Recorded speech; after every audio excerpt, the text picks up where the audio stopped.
Hello everyone, welcome to my YouTube channel Naz online classes. So guys, आज हम पढ़ेंगे chapter 4 का प्रश्नावली 4.2 का प्रश्न संख्या चौथा को। ठीक है, दिया है कि दो क्रमागत धनात्मक पूर्णांक ज्ञात कीजिए जिनके वर्गों का योग 365 हो। ठीक है, तो बोला कि क्रमागत धनात्मक पूर्णांक ज्ञात करना है। ठीक है, देखो तो सबसे पहले तो आप समझ लो कि क्रमागत क्या होता है। ठीक है, क्रमागत का मतलब होता है कि क्रम से। जैसे अगर मान लो पहला क्रमागत संख्या अगर 1 है तो दूसरा क्रमागत संख्या आपको पता क्या होगा, 2 होगा। अगर पहला क्रमागत संख्या 5 है तो दूसरा क्या हो जाएगा, 6 हो जाएगा, यानी कि क्रम से। अगर मान लो पहला संख्या अगर x है तो दूसरा संख्या क्या हो जाएगी, x+1। कैसे, जैसे मान लो कि पहला क्रमागत संख्या 5 है और दूसरा 6 है, तो दूसरा आया कैसे, 5 में जब हमें 1 जोड़े तभी ना 6 आया। तो सेम वैसे ही हम लोग को इसको हल करना है। ठीक है, तो वीडियो में अपने लोग बने रहें और लाइक कर दें। ठीक है, देखो लिखेंगे हल, जैसे बोर्ड में बनाना है सेम वैसे ही मैं बता रहा हूँ। ठीक है, वैसे ही सेम लिखना है जैसे मैं लिख रहा हूँ। ये तो आपका रफ काम है। ठीक है, यहाँ पर मैंने बताया आपको समझाने के लिए। ठीक है ना, इसको आप लोग मत लिखना। पेन और कॉपी साथ में लेके बैठना और जो प्रश्न ना आए उसको बार बार रिवाइज करना। ठीक है, तो लिखेंगे यहाँ पर माना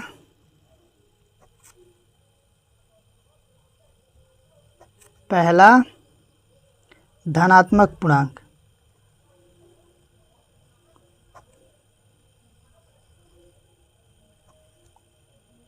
x है। ठीक है ना, तो क्रमागत बोला है तो दूसरा क्या हो जाएगा, आपका दूसरा पूर्णांक क्या हो जाएगा, x+1।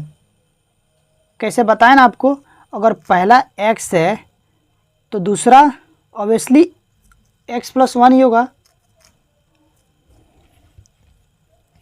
क्योंकि x में ही तो एक जोड़ना है, उसके बाद से जो आएगा वही ना होगा। तो x+1 जैसे मैंने बताया अभी कि अगर मान लो कोई पहला क्रमागत संख्या 5 है तो दूसरा क्रमागत संख्या क्या हो जाएगी, 6। तो 6 आया कैसे, जब हम 5 में 1 जोड़े तभी ना 6 आया। तो वैसे ही सेम जब x में हम 1 को जोड़ेंगे तो दूसरा क्रमागत संख्या आ जाएगा। ठीक है, अब उसके बाद से देखो प्रश्न में क्या बोला है, जिनके वर्गों का योग 365 है। यानी कि ये जो दो संख्या है ना, इसको जब हम वर्ग करके जोड़ेंगे ना तो 365 मिलेगा। देखो लिखेंगे प्रश्नानुसार। ठीक है, प्रश्नानुसार में क्या बोला है कि ये जो संख्या है x, इसका वर्ग और इसका जब हम वर्ग करते हैं तो हमको कितना मिलता है, वर्ग करके जब जोड़ते हैं तो हमको मिलता है 365। ठीक है, इतना उम्मीद करता हूँ, इतना तो समझ में आप लोग को आया होगा ज़रूर। ठीक है, अब देखो इसको हम हल करेंगे। इसको जब वर्ग करेंगे तो ये हो जाएगा x² प्लस, देखो ये x+1 का वर्ग है तो इसको कैसे तोड़ेंगे, a+b का होल स्क्वायर आप लोग को मालूम होगा, उस फार्मूला से हम लोग करेंगे। ठीक है, जैसे मान लो फार्मूला क्या होता है, a+b का होल स्क्वायर, ये होता है a² + b² + 2ab। तो सेम ऐसे ही तोड़ेंगे तो हो जाएगा x² + 1 का स्क्वायर + 2ab, यानी कि 2x और 1 में मल्टीप्लाई गुणा करेंगे। ठीक है, तो इतना कितना हो जाएगा, 2x हो जाएगा, = 365।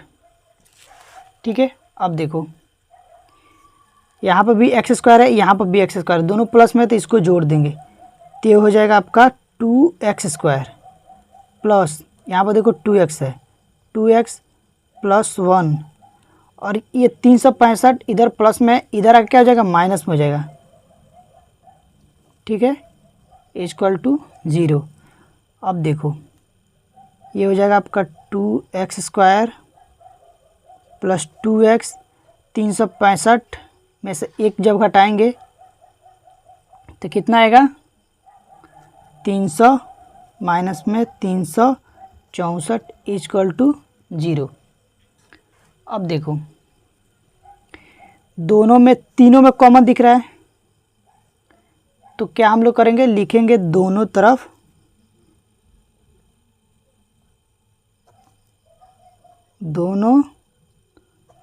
दो से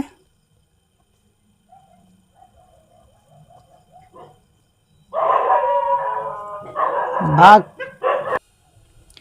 दोनों तरफ 2 से भाग करने पर।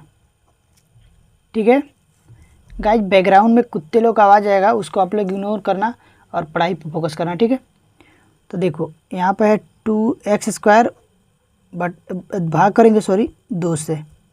ठीक है, 2x इसमें भी 2 से भाग करेंगे, -364 इसमें भी 2 से भाग करेंगे, इक्वल टू, देखो दोनों तरफ कोई भी अगर संख्या है ना दोनों तरफ करते हैं। जैसे मान लो ये 5 बराबर 5 है, ये तो बराबर है, अगर इसमें हम एक जोड़ देते हैं और इसमें भी एक जोड़ देते हैं तभी तो ये 6 आएगा और ये भी 6 आएगा, ये भी तो बराबर है। तो सेम वैसे ही करते हैं। ठीक है, तो देखो इससे ये कट जाएगा तो ये हो जाएगा x² प्लस ये कटेगा तो ये हो जाएगा x माइनस, ये देखो 2 से जब काटेंगे तो 2 एकम 2 और 1 बचा तो ये हो जाएगा 16, 8 दूना 16 और 4 दूना 8। ठीक है, 4 दूना 8 कर देंगे, 2 दूना 4। ठीक है, तो ये हो जाएगा माइनस में 182 इक्वल टू 0।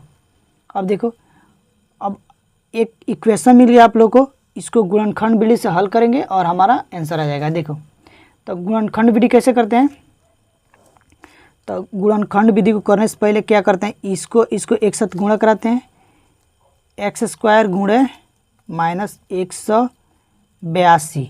जब इसको गुणा करें तो क्या हो जाएगा, माइनस में 182 x²। तो 182 को ऐसे तोड़ना है, ठीक है ना, कि जोड़ने और घटाने पर प्लस में x आए, ठीक है, और गुणा करने पर माइनस में 182 x² आए। ठीक हो, तो अगर आप लोग को दिमाग में क्लिक कर लेता है तो ठीक है, नहीं करता इसको फैक्टर करना 182 को। तो जब 2 से करेंगे तो ये जाएगा 9, 9 दूना 18, 2 एकम 2। ठीक है, 3 से तो जाएगा नहीं, 7 से जाएगा, 7 एकम 7, 2 बचा 21 हो गया, 7 त्रिकी 21। ठीक है, अब देखो 13 एकम 13, तो इक्वेशन क्या मिला हम लोग को, ये और ये, तो 7 दूना 14 गुणा 13। अब देखो जब हम 14 में से 13 को घटाएंगे ना तो आपको 1 मिल जाएगा। ठीक है ना, देखो जैसे मान लो 14x और माइनस 13x करेंगे तो x तो आ जाएगा, और जब 14x को 13x से गुणा करेंगे तो ये माइनस में 182 x² आएगा। ठीक है, उम्मीद करता हूँ इतना तो आप लोग को समझ में ज़रूर आया होगा। आगे देखो, ये हो जाएगा x² प्लस में लिखो 14x माइनस में 13x और माइनस 182 इक्वल टू 0। ठीक है, अब दोनों में इसमें देखो कॉमन क्या है, x है, तो x कॉमन कर लेंगे तो हो जाएगा x प्लस 14 बचेगा। ठीक है, यहाँ पर माइनस 13 कॉमन लेंगे तो यहाँ से तो x बचेगा, पर यहाँ पर माइनस बाहर ले लिए तो ये अंदर का चिन्ह बदल जाएगा तो ये प्लस में हो जाएगा। ठीक है, तो ये 14 बार में जाएगा इक्वल टू 0। अब देखो इसको, ये दोनों को सेम आ गया तो समझ लो कि हम लोग ये सवाल को सही कर रहे हैं। अगर ये दोनों बराबर नहीं आता है तो कहीं तो गड़बड़ी हुआ है, तो इसलिए बराबर नहीं आएगा। ठीक है, तो हम लोग का ये दोनों बराबर आ गया तो समझ लो कि सवाल हम लोग का अभी सही चल रहा है। तो ये दोनों को एक बार लिखते हैं x प्लस 14 और इसको एक बार लिखते हैं x माइनस 13। अब देखो जब x प्लस 14 बराबर 0 रखेंगे तो x का मान कितना आएगा, माइनस में 14 आएगा, क्योंकि इधर प्लस में उधर जाके माइनस में हो जाएगा। और जब x माइनस 13 बराबर 0 को रखेंगे तो ये हो जाएगा x बराबर 13, तो x का मान 13 आ गया। तो इसमें बोला था ना कि धनात्मक पूर्णांक, तो इसको हम लोग नहीं लेंगे, इसको लेंगे। ठीक है ना, तो x का मान आ गया 13।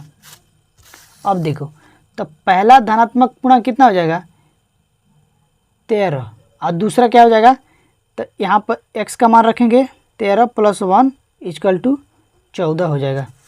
तो यहाँ पर हम लोग लिखेंगे अतः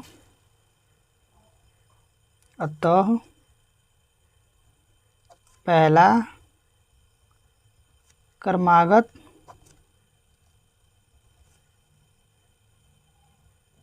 धनात्मक पूर्णांक कितना है 13, ठीक है। और दूसरा क्या है, दूसरा आपका 14। मैंने आप लोग को पहले ही बता दिया था कि देखो क्रमागत कैसा होता है, देखो पहला आ गया 13 आ गया, ठीक है। तो दूसरा कितना आया 14। अगर मान लो अगर कोई अलग संख्या आता, अगर 15 आता तो दूसरा 16 आता, अगर मान लो कोई 25 आता तो दूसरा क्या आता 26 आता, ठीक है। एक बार आप लोग अच्छे से देख लो और पेन और कॉपी ले के बैठा करो पढ़ने, ठीक है, और नोट करते जाओ, ठीक है। उम्मीद करता हूँ आप लोग को समझ में ज़रूर आया होगा। तो प्लीज़ वीडियो को लाइक करें और हमारे चैनल को पहली बार विजिट किए तो सब्सक्राइब कर लें। मिलते हैं नेक्स्ट वीडियो में, तब तक के लिए bye, thank you for watching.